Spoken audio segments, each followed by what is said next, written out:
Bienvenidos una vez más a Es Noticias Centroamérica, el resumen de las informaciones que fueron noticia en los últimos 7 días. Soy Eric Lizano y estamos listos para llevarles las informaciones en esta próxima media hora.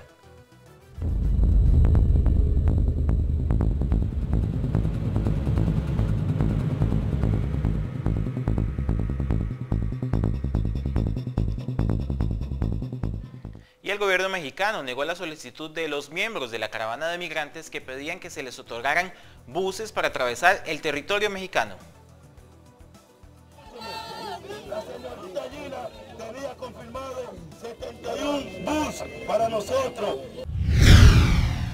Ante esta situación, la caravana cambió de rumbo, decidiendo tomar un camino más corto, sobre todo por el nivel de desgaste de mujeres y niños. La salida del 1 de noviembre fue a las 5 de la mañana desde Juchitán hacia Matías Romero a pie.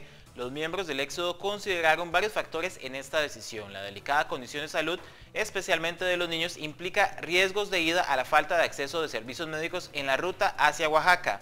La carretera de ahí hacia la ciudad de Oaxaca es angosta, con curvas, cerros y pocos pueblos con infraestructura para recibir a este éxodo masivo de personas desplazadas de Centroamérica.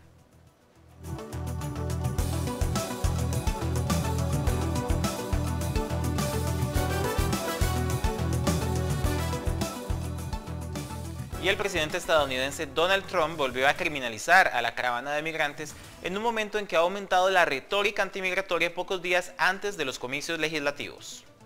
Matones, pandilleros, agresivos son algunos de los calificativos que el presidente usa para referirse a los integrantes de las caravanas de migrantes, centroamericanos en su mayoría, que pretenden llegar a Estados Unidos. Donald Trump también ha dicho que hirieron a agentes en la frontera norte de México. Pese a que sí hubo altercados, estos ocurrieron en la frontera del vecino del sur con Guatemala y dejaron un migrante muerto y una decena de heridos, según informaron los bomberos voluntarios de Guatemala. Trump siempre ha animado a su base con cualquier retórica antiinmigratoria y queda una semana para las elecciones. Hay también una caravana que llega desde México y buena parte de su base cree que la ciudadanía por nacimiento es una mala idea, pero está en la Constitución, tanto si es algo bueno o malo. Y es que este es el nuevo elemento en la retórica del presidente: eliminar sin contar con el Congreso el derecho constitucional de los hijos de migrantes a conseguir la ciudadanía estadounidense cuando nacen en este país. La Constitución está para eso, para asegurarnos de que ningún presidente, Congreso o incluso juez de la Corte Suprema pueda cambiarla de manera unilateral, ni tampoco mediante un decreto del presidente. El presidente discrepa, asegura que no se trata de un derecho constitucional y deja la puerta abierta a otras opciones de cambio. Trump ha sido crítico de los conocidos como bebés ancla por considerar que sus padres los usan para conseguir la residencia permanente y eventualmente la ciudadanía, pero esta opción no es tan fácil. El simple hecho de tener un hijo en los Estados Unidos no te va a dar la nacionalidad. O sea, hay un proceso por el cual hay que seguir y se requiere que pasen varios años. O sea, el niño tiene que tener más de 21 años para luego ya poder solicitar a sus padres. Es decir, que un padre migrante debería esperar 21 años para solicitar la residencia permanente, para luego aguardar 5 años más para obtener la ciudadanía. Bricio Segovia, Voz de América, Washington. Y la Policía Federal de México e el Instituto Nacional de Inmigración identificaron y trasladaron a Honduras a 2 integrantes de la caravana migrante con órdenes de captura vigentes por los delitos de homicidio y atentar contra la salud, los cuales fueron devueltos a Honduras a través de la coordinación con la Interpol y la Policía Nacional de Honduras. Bajo la coordinación del Grupo de Alto Nivel de Seguridad, la Policía Federal de México identificó entre los migrantes centroamericanos que solicitaron su ingreso a México a 2 sujetos con alerta internacional para su aseguramiento. Estos individuos, que fueron asegurados en puntos de control de Chiapas, se encontraban en la estación migratoria conocida como Siglo XXI. Tras ser identificados, fueron trasladados en un avión de la Policía Federal Mexicana bajo la figura de retorno controlado para ser entregados a las autoridades hondureñas con el fin de que enfrenten su proceso legal en dicha nación. El gobierno de México define a los migrantes como población vulnerable que debe y tiene que recibir apoyo y protección. Así ha actuado por convicción y cumplimiento de la Constitución, como también está comprometido con la justicia y con no permitir que el amparo de acciones humanitarias, personas que justificadamente deben enfrentar a la justicia por delitos en sus países, aprovechen esta circunstancia para conseguir algún tipo de impunidad.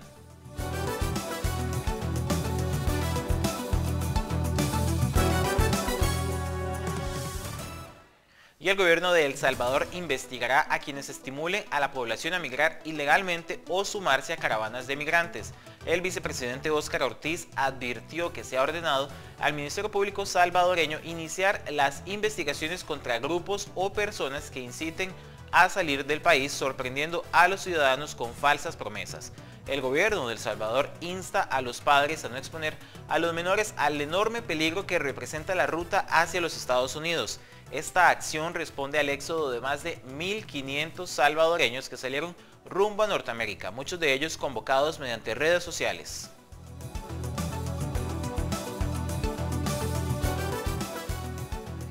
Vamos a nuestra primera pausa comercial, ya volvemos aquí en Es Noticias Centroamérica.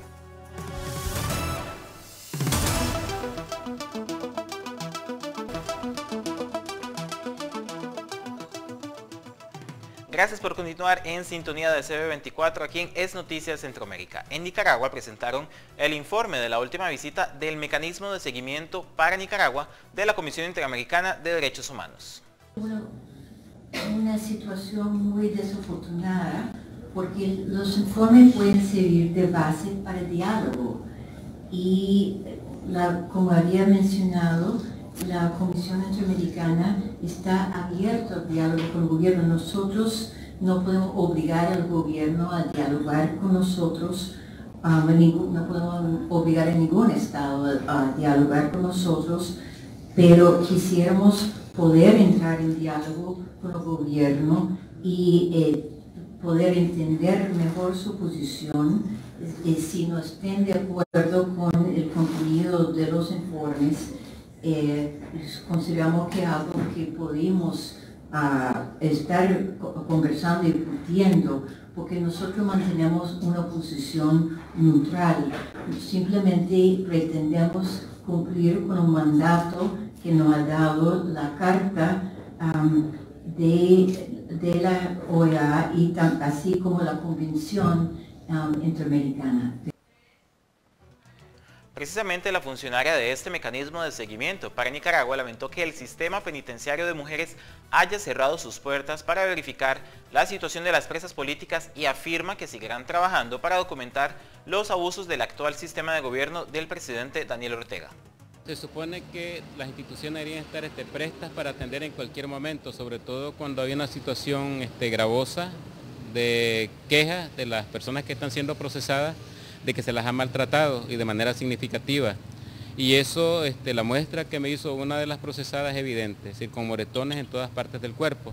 Yo pienso que del caso Matagalpa 1 que denominamos nosotros, Solange Maciel Centeno Peña, quien tiene golpes en diferentes partes del cuerpo. De igual manera Nelly Marilí tenía golpes también. Y así nos han expresado ellas que las muchachas fueron golpeadas por aproximadamente 25 personas que llegaron vestidas de negro y con cachiporra.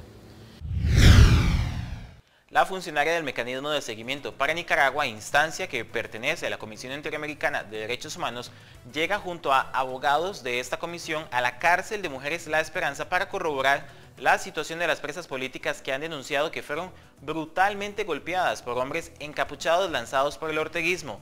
Con el permiso de la dirección de la cárcel, los custodios del penal dejaron en el portón a los defensores y el encargado del reclusorio no dio la cara.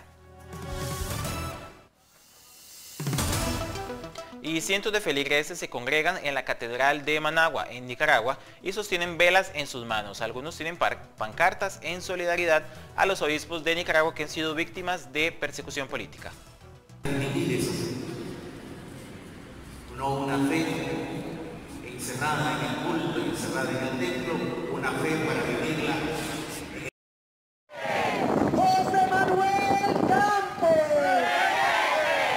José Israel Mojica García, Luis Acevedo, Marcos Antonio Villalobos, Marco Gutiérrez.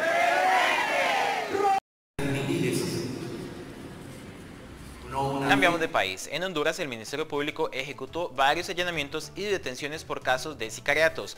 Se trata de la operación Cuxtal, que busca desarticular estructuras criminales dedicadas a asesinatos por encargos. Y en este caso, destacaron en el marco de la operación Cuxtal una considerable cantidad de requerimientos fiscales por casos relacionados a crímenes contra niños, mujeres, miembros de la diversidad sexual, líderes de pueblos indígenas y personas pertenecientes a otro tipo de grupos sociales considerados vulnerables, algunos de ellos víctimas de la violencia que generan organizaciones como las maras y pandillas, y otros a causa de abusos de miembros de fuerzas del orden, seguridad y defensa. También se tiene previsto dar seguimiento a casos de aborto, mala praxis médica y muertes de tránsito con dolo eventual.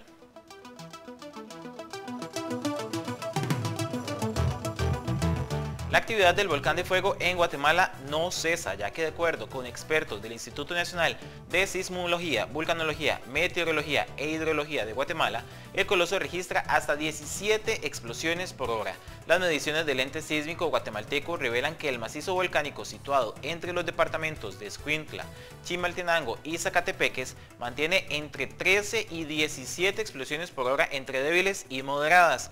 Los reportes además revelan que las columnas de ceniza alcanzaron los 4.500 metros de altura y en distintas madrugadas de esta semana se observó una incandescencia en el cráter que llegó hasta los 300 metros de altitud. Las explosiones del volcán de fuego, localizado 50 kilómetros al oeste de la capital guatemalteca, según el INSIBUME, fueron acompañadas de retumbos con periodos de 2 a 5 minutos. El mes de junio anterior, además de los 190 muertos, la erupción del volcán de fuego, uno de los más activos de los 32 macizos que tiene Guatemala, dejó más de 1,7 millones de afectados.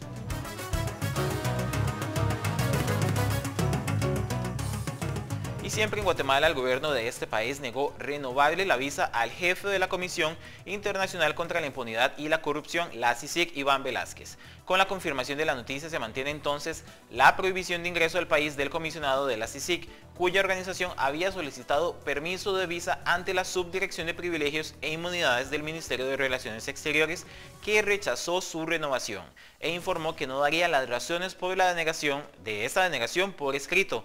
Las autoridades de la CICIG confirmaron que las operaciones e investigaciones de la lucha contra la corrupción e impunidad en Guatemala continúa y seguirá aún a la distancia siendo coordinadas por el comisionado Iván Velázquez. El 16 de octubre anterior, el gobierno de Guatemala negó la visa al comisionado y a otros 11 funcionarios de la CICIG que mantienen investigaciones por casos de corrupción, entre los que están distintos funcionarios del Estado, ministros y hasta el propio presidente guatemalteco Jimmy Morales.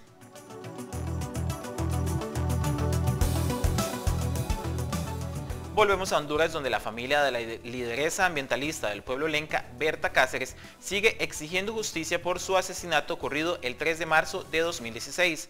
En un comunicado, la familia señala que la muerte de su pariente es aún dolorosa y exigen al Estado de Honduras que garantice hacer llegar al juicio todas las pruebas existentes con la finalidad de impedir que el homicidio de Berta Cáceres quede en la impunidad, y denuncian la falta de transparencia en el proceso que ha derivado en múltiples peticiones de los acusadores para acceder a información, las que han sido desatendidas e ignoradas y que han provocado demoras e indefensión en el proceso. También condenan que se esté desarrollando un juicio sin la presencia de los acusadores representantes de las víctimas, dando preferencia a cuestiones de procedimiento y no al derecho y a la justicia.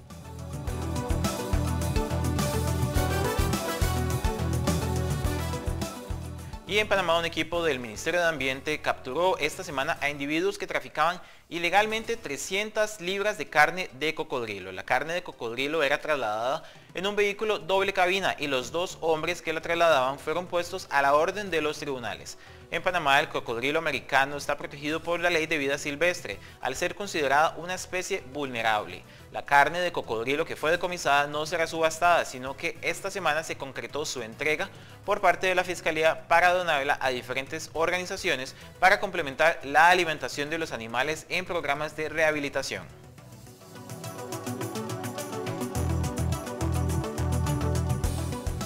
Vámonos a nuestra última pausa comercial. Quédese aquí en sintonía de CB24.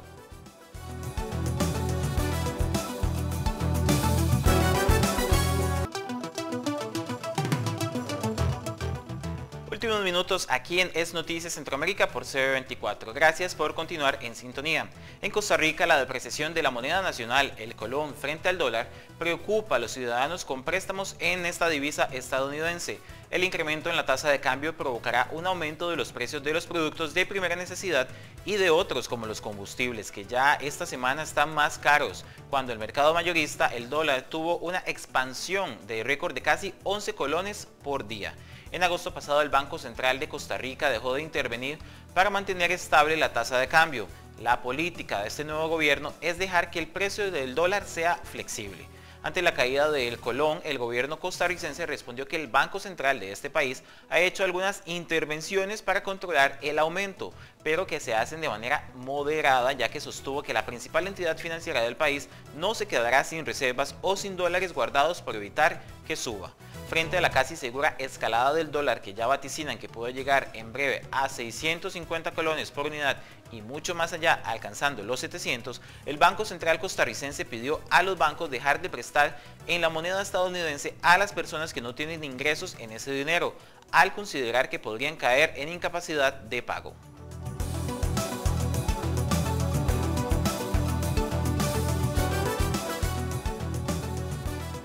Y como un encuentro histórico y exitoso, así catalogó el presidente de El Salvador, Salvador Sánchez Serén, su primera reunión en Beijing con su homólogo chino Xi Jinping. Recientemente este país se convirtió en la tercera nación de América Central en romper vínculos con Taiwán y establecer relaciones con el gigante asiático.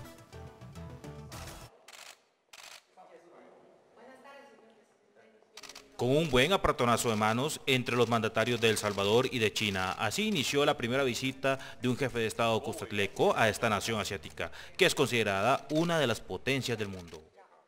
En la reunión del jefe de Estado salvadoreño Salvador Sánchez Serén con su homólogo chino Xi Jinping en el Gran Palacio del Pueblo en Beijing, las autoridades de ambas naciones firmaron acuerdos de entendimiento y se hicieron importantes anuncios como la designación de parte de China de recursos en áreas como salud, educación, suministro de agua y otros para contribuir al desarrollo y la mejora de la calidad de vida de la población salvadoreña.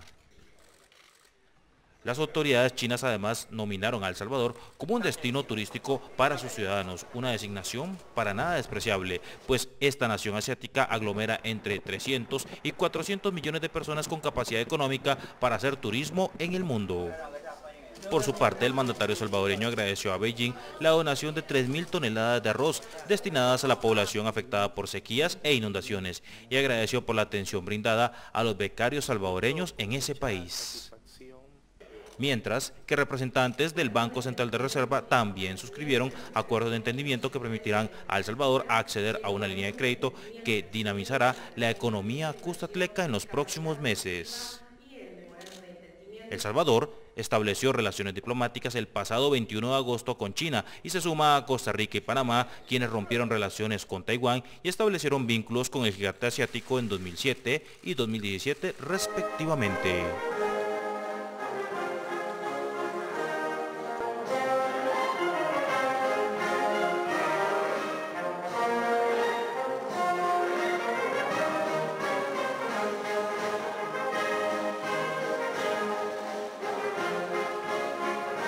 Llegamos así al final de este resumen informativo Es Noticias Centroamérica. Recuerden que todas estas informaciones las pueden encontrar en nuestras redes sociales y nuestro sitio en internet, el www.cb24.tv. Soy Eric Lizano y fue un gusto vernos en esta ocasión. Nos vemos en una próxima.